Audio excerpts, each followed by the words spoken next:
हम जहाँ पर उपस्थित हैं रोहत गांव और इधर लिंगवा गांव, इन दोनों ही गांव के बीच में जो जलधारा बह रही है, ये आज बोरी बंधन का निर्माण कार्य इस बहते हुए नाले पे किया जा रहा है। बलिदान वतन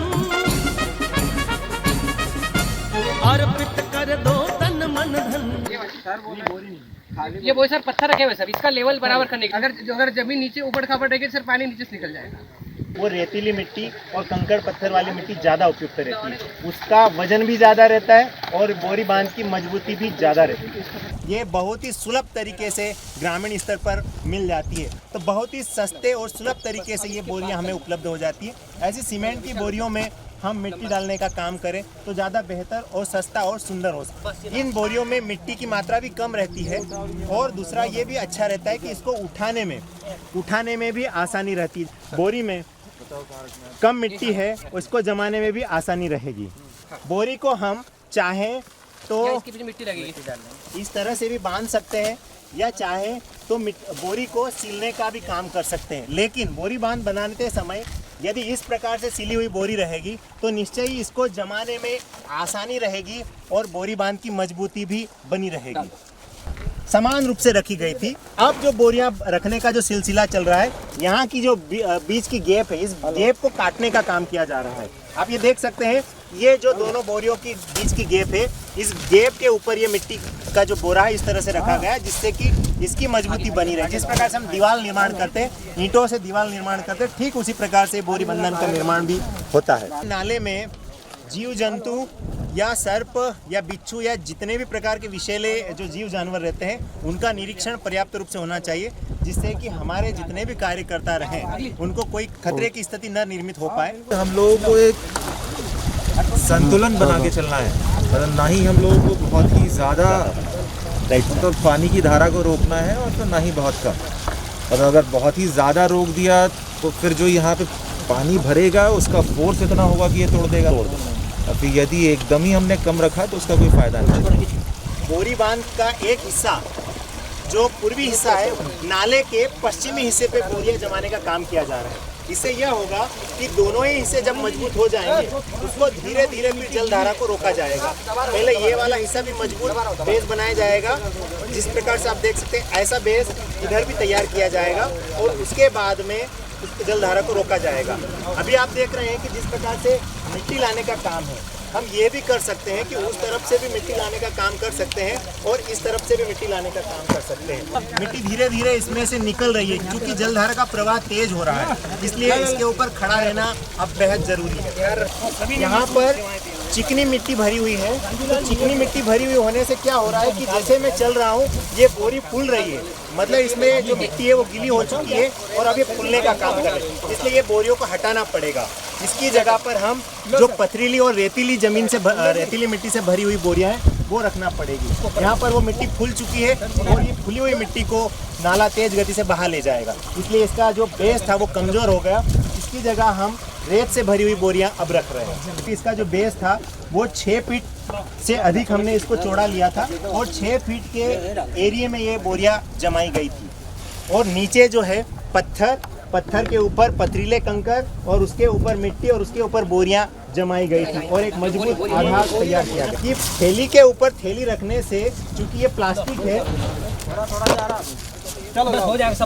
ये प्लास्टिक है और प्लास्टिक के ऊपर प्लास्टिक हम रखते हैं तो फिसलन जैसी स्थिति निर्मित हो जाती है, इसलिए थैली के ऊपर मिट्टी डाल रहे हैं और उसके ऊपर फिर से थैली जमा रहे हैं, जिससे कि उसकी मजबूती और ज़्यादा अधिक हो सकता है, इस बोरियों को खिसका सकता है। इसलिए अब यहाँ पर भी हमें मिट्टी डालना पड़ेगी, क्योंकि यदि इन बोरियों के नीचे से पानी जाएगा तो निश्चय ही यहाँ वाला हिस्सा भी कमज़ोर हो सकता है। इसलिए हमें यहाँ पर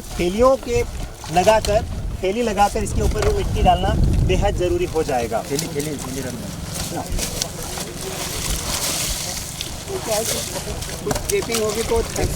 जब भी ऐसा लगता है बोरी बांध बनाते समय कि पानी नीचे से जाने वाला है, तो वहाँ पर तत्काल पानी के निकलने से पहले ही हमें प्लास्टिक के द्वारा या मिट्टी के द्वारा उस संभावित स्थिति को बंद कर देना चाहिए। बोरी बांध का जो चरण है शीर्ष पर पहुंच चुका है और माननीय एसडीएम महोदय के कर कमलों से यह इसकी पूर्णता प्राप्त कर रहा है। देखिए आप, इस तरह से हम चैनल के माध्यम से मिट्टी को एक स्तर से दूसरे स्तर पर पहुंचा सकते हैं। और अब ये जो बोरी बांध था, हमारा बोरी बांध लगभग संपन्न और सफलतापूर्वक पूर्ण हो रहा है। पूरी जन अभियान परिषद की टीम पूरा दमखम के साथ कंधे से कंधा मिलाकर यहाँ पर लगी हुई थी। बोरी बांध के इस शिखर वाले स्तर पर, पूर्णता वाले स्तर पर अपने हस्ताक्षर करने जा रही है। ऐसे में बोरी बांध के ऊपरी हिस्से पर जहाँ पर जल भराव होगा उस दिशा से मिट्टी खोदना ज़्यादा उपयुक्त और बेहतर रहता है, जिससे कि पानी का भराव उस गड्ढे में भी चला जाए और हमारी मिट्टी हमें प्राप्त हो जाए। तो यहाँ पर जो मवेशी जो जा रहे थे पानी पीने के लिए लगभग अभी आ चुके हैं, और जो पानी का जो भरा हुआ था वहाँ पर ये अपनी दस्तक देने वाले हैं। आप देख सकते हैं कि इस सुंदर तालाब का लुत्फ अभी से उठाने लग गए हैं।